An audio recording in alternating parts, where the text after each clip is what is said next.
Me 36. So, it turns out that home is an entirely abstract concept. A state of mind, if you will, rather than a literal physical construct that can make you feel one way or the other. Terezi's been gone long enough that her friends seem like strangers, entangled in relationship dynamics that she's obliquely excluded from, embroiled in petty feuds, obsessed with politics. Oh, do you want to know how those petty feuds and political obsessions turned out, by the way? I thought it was pretty obvious, but I'll say what's up anyway. Jane swept the election, of course. I told you I was going to win. After Jake's incoherent and scandalous heel turn at Carcat's ill-fated rally, no amount of esoteric three-dimensional JPEG artifacts could have salvaged the Vantas campaign. Besides, Dave and Carcat now have other concerns. Mainly that their BFF Jade has been in a coma for an entire month.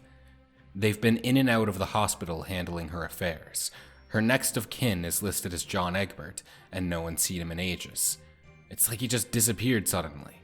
Like some great hand came out of the sky and crossed his name off the big list of guys we ever need to give a shit about anymore. Terezi heard about Jade from a rather hurried Kanaya, who has doubtlessly run ragged from the hot potato plot circles that I've been sending her on for weeks to stop her from reading me the riot act for kidnapping her lovely wife. The woman is obviously hysterical and needs to chill the fuck out. I mean, she's hysterical because I've been specifically and deliberately causing her to be that way, sure. But still, she should be fine soon enough. It takes Terezi a couple days to work up the what, exactly?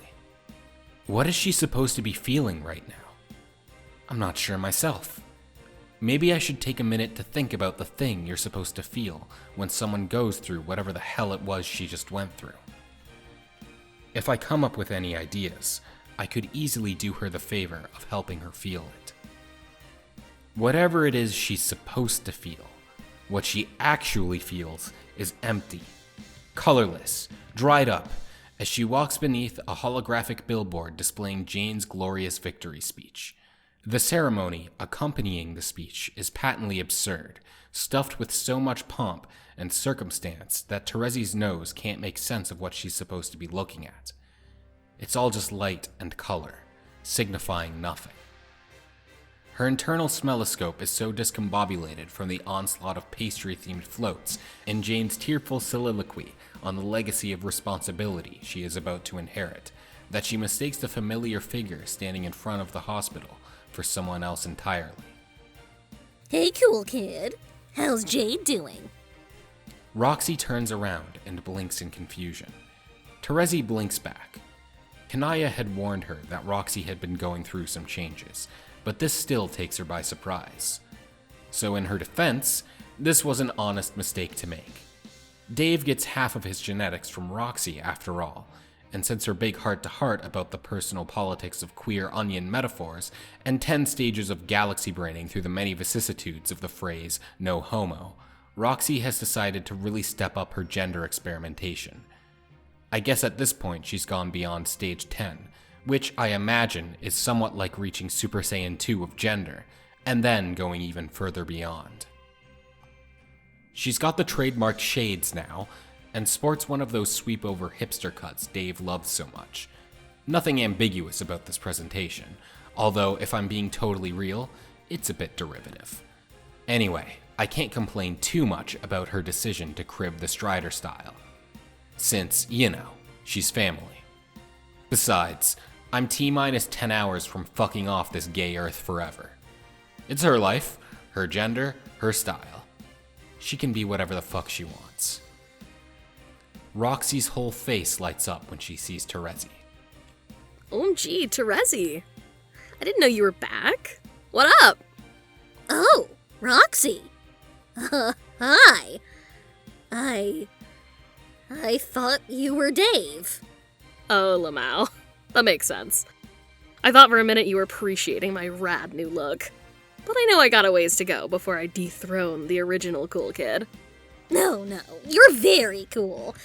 In fact, I would probably venture that if we were judging coolness in a formal coolness contest, judged by the pros on a completely objective basis, you are actually about 1,000,000,000 times cooler than Dave. Wow, thanks. Which is a fact that seems so obvious that I've definitely knocked several ranks off my own personal coolness attribute by even saying it out loud, rather than allowing it to be assumed. Lol, no way. Terezi, you're like the raddest chick I know. Terezi's jaw tightens. She's not ready to hear any words that remind her of those few hours with John. Her hand goes to her pocket, where she's keeping the wallet. She traces the contours of it with her thumb and forces a smile. If you say so. Yeah, I fucking do say so. Don't make me repeat myself. Roxy seems almost effusive despite the circumstances. An earthy, genuine effusiveness that lights her up from inside. Terezi's head is filled with stories about a different version of Roxy, the polar opposite of the one standing in front of her. So, you're here to see Jade, huh? Yeah. I heard what happened to her, and I thought I should come. Well, you know. Pay respects? No, that's dumb. Terezi knows that's dumb. This is just emotion you go through. John would definitely want to be here, though, and technically, Terezi is taking him with her. He may be in her pocket, but lately she's been feeling more like he's under her skin.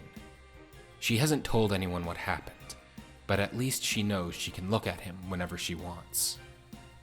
Yeah, it's looking grim. On one hand, she's just laying there, so there's not really a chance of her doing anything either evil or heroic to off herself permanently. But it's also been so long, it's like, is she gonna just sleep forever? Sleeping forever definitely sounds like a Jade move to me. Yeah, lol. I feel bad cracking jokes about it, but I think it's what she'd want.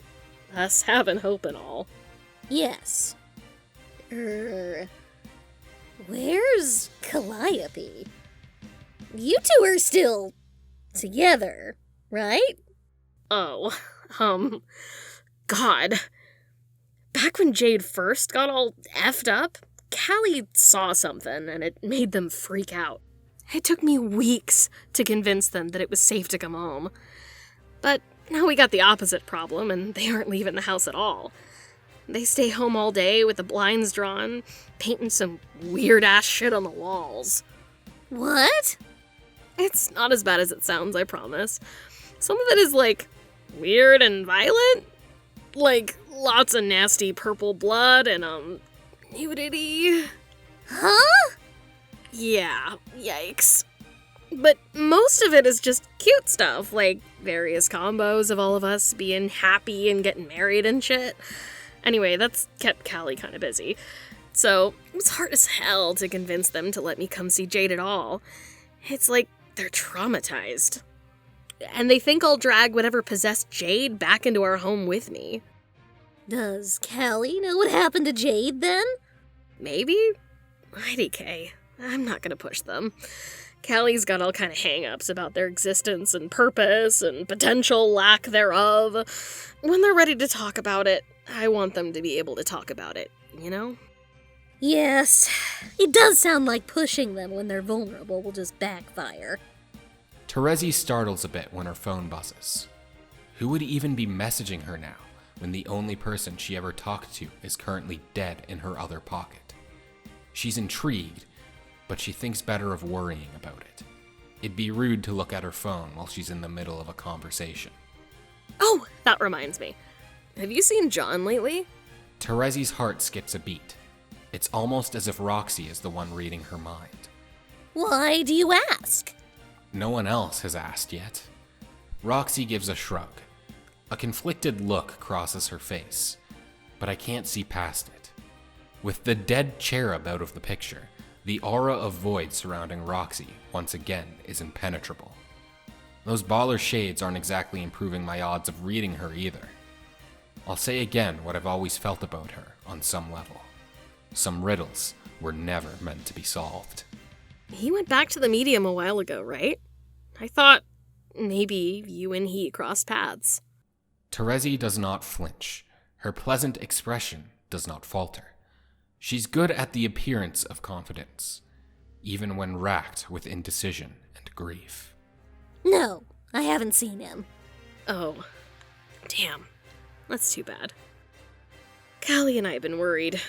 Kinda hoped he would come back, or at least let us know what he's up to. Between this and what's going on with Jade, the lack of closure is gonna keep me up at night.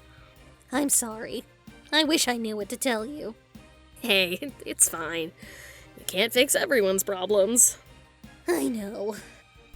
Roxy pinches her lips together and examines Terezi over the rim of her sunglasses for a moment. Maybe, having watched her own friend group suffer stress fractures recently, she understands the weight of those words as uttered by this specific person. Because Terezi is a fixer, and it has been a very difficult lesson for her to learn that some things are simply out of her control. Maybe it's just that Roxy can hear the bone-deep sorrow in her voice. Oh my fucking god! It's him, you fucking oaf! What? Who you loudly whispering to? Oh, nobody. Oh, my bad. Why not send him my regards? Tell him he makes a kick-ass hymn for me. It suits the hell out of him. I'm not fucking telling him that! Whatever was bothering Roxy, it passes quickly, and he says nothing about it. He puts his hand on Terezi's shoulder and gives it a warm clap. The fraternal kind, which a couple of solid dudes might exchange after having just broed out. It's convincing, actually, reasonably authentic, and quite masculine. He's off to a great start exhibiting the mannerisms associated with his chosen gender. I'm genuinely proud of him. Okay. Well, I should get going. It was nice catching up. Don't be a stranger, alright? Stranger than what? Mow. You're a riot. But you know what I mean. Yeah. See you. As soon as Roxy's gone, Terezi regrets lying to him about John. It's a hard secret to keep, but probably a harder one to reveal. Maybe it would have been better if she had run into Dave instead of Roxy. It would have been easier to confide something like that to Dave, wouldn't it? Well, maybe it would have been easier. Years ago, in a different timeline. And even then, she messed that up, didn't she? But we can't beat ourselves up too much for our teen mistakes, let alone the stuff we can't even remember, because it technically never even happened to us. We have enough to worry about as it is, right, Terezi? Ugh. I know you can hear me. Of course I can hear you!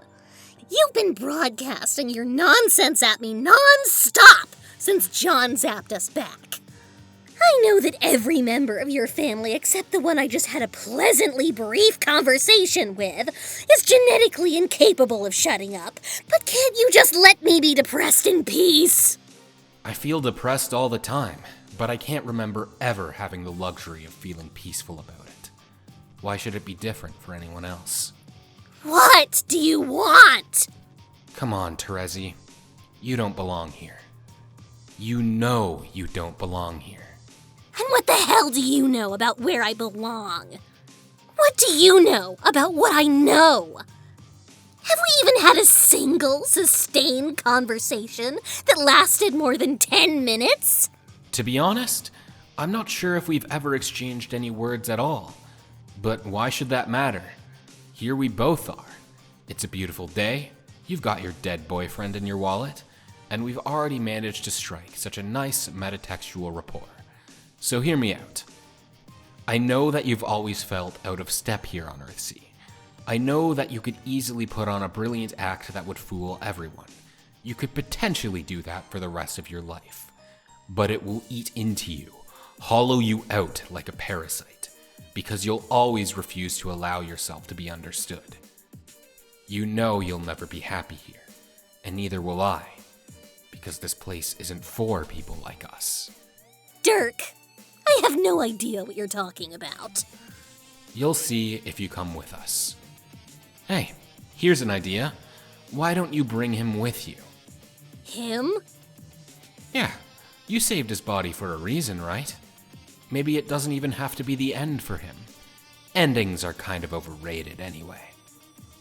I'll give you some time to think about it. My door is open, but not for long. And I do give her the time. I ease the throttle back a bit, just enough so that I'm not whispering directly into her ear when she slips the wallet out of her pocket. She clutches it so hard in her palm that she's digging dents into the leather and bites her lip. The gentle breeze is all she can hear.